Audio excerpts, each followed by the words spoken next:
ये दो आंखें सिर्फ वही देख सकती हैं जो भौतिक है। तीसरी आंख भीतर की ओर देखने के लिए है। आपकी वासना, आपकी इच्छा कभी बाहर नहीं थी, वो सिर्फ अंदर ही थी। वासना का अर्थ है कि वो आपके भीतर एक अपूर्णता की भावना और किसी चीज की चाह पैदा करती है। जब हम शिव कहते हैं, शिव शब्द तीसरी आंख का पर्याय बन गया है। तीसरी आंख, उसका यह मतलब है ये दो आंखें बाहर देखने के लिए हैं। ये दो आंखें आपको अस्तित्व की भौतिकता दिखा सकती हैं। ये दो आंखें सिर्फ वही देख सकती हैं जो भौतिक है। तीसरी आंख भीतर की ओर देखने के लिए है, वो आपके माथे पर नहीं खुलने वाली। तीसरी आंख भीतर देखने वाली आंख है। लेकिन आपने कहानियां सुनी हैं, शिव ने अपनी तीसरी आंख खोली और कामदेव को भस्म कर दिया। भारत में प्रेम और वासना के देवता कामदेव हैं। काम का अर्थ है वासना, जिसका आप सीधे सीधे सामना नहीं करना चाहते, इसलिए आप उसे प्रेम बना देते हैं, क्योंकि आपको उसमें कुछ सुंदरता चाहिए। तो वो एक पेड़ के पीछे छिपकर शिव के दिल पर तीर चलाते हैं। तीर उन्हें लगता है और शिव थोड़ा परेशान हो जाते हैं। फिर वो देखते हैं कि ये काम है, यानी उनकी अपनी वासना उभर रही है। फिर उन्होंने अपनी तीसरी आंख, उग्र आंख खोली और काम को जला दिया। वो पेड़ के पीछे छिपा हुआ था, मगर वो भस्म हो गया। फिर शिव ने जले हुए काम की राख को अपने ऊपर लगा लिया कि मैंने इस चीज को सदा के लिए खत्म कर दिया है। ये लोगों को सुनाई जाने वाली आम कहानी है, मगर आप मुझे बताइए, आपकी वासना आपके अंदर उठती है या पेड़ के पीछे? नहीं, आप पेड़ के पीछे जा सकते हैं, ये दूसरी बात है।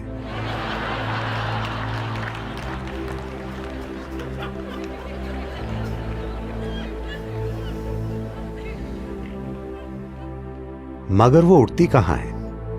आपके भीतर। इच्छा बाहर नहीं मंडराती। ऐसा नहीं है कि एक सुंदर स्त्री या एक सुंदर पुरुष बैठा है तो आपकी इच्छा जागती है, क्योंकि इच्छा काम आपके भीतर है।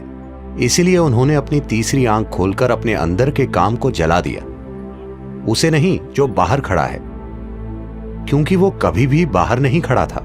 कृपया इस पर गौर कीजिए। आपकी वासना, आपकी इच्छा कभी बाहर नहीं थी, वो सिर्फ अंदर थी। तो उन्होंने अपनी तीसरी आंख खोली, इस तरह नहीं, अंदर की ओर। फिर उन्होंने इस वासना को देखा, जिसका दरअसल मतलब है कि आपके अंदर कुछ पहलू हैं जो आपको अधूरा महसूस कराते हैं। तो आप सोचते हैं कि आप किसी चीज का या किसी व्यक्ति के पीछे जाने पर ही पूरे होंगे। वासना सिर्फ विपरीत लिंग की बात नहीं है, शॉपिंग भी वासना है, क्योंकि आपको किसी चीज के पीछे जाना होगा, तभी जीवन पूरा होगा। हर इच्छा वासना है, क्योंकि उसके बिना मेरा अस्तित्व नहीं हो सकता। मैं उसे चाहता हूं, क्योंकि जब मेरे पास वो होगा तभी ये पूरा होगा। वो कोई चीज हो सकती है, पद हो सकता है, ताकत हो सकती है, सेक्सुअलिटी हो सकती है, कोई फर्क नहीं पड़ता कि वो क्या है। वासना का अर्थ है कि वो आपके भीतर एक अपूर्णता की भावना और किसी चीज की चाह पैदा करती है, जिससे आपको लगता है अगर आपके पास वो नहीं है तो आप अधूरे हैं। तो वो अपने अंदर के काम को जलाने का फैसला करते हैं। उन्होंने काम को जलाया और फिर पसीने की जगह उनके शरीर के छिद्रों से राख निकली। ये यौगिक कथा है। आम लोगों को सुनाई जाने वाली कहानी ये है कि वो पेड़ के पीछे छिपा था और उन्होंने उसे जला दिया, अपनी तीसरी आंख खोलकर उसे जला दिया। फिर उस राख को लेकर अपने ऊपर लगा लिया। कहानी का यौगिक आयाम यह है कि उनके भीतर काम जगा। उन्होंने अपनी तीसरी आंख खोली, उसे जलाया और फिर धीरे धीरे राख उनके शरीर से निकलने लगी, जिसने उन्हें साफ साफ दिखाया कि सब कुछ खत्म हो गया। हर चीज जिसे आप खुद के रूप में जानते हैं उसे मरना चाहिए। जब मैं मृत्यु कहता हूं, भौतिक मृत्यु नहीं है जो समस्या है।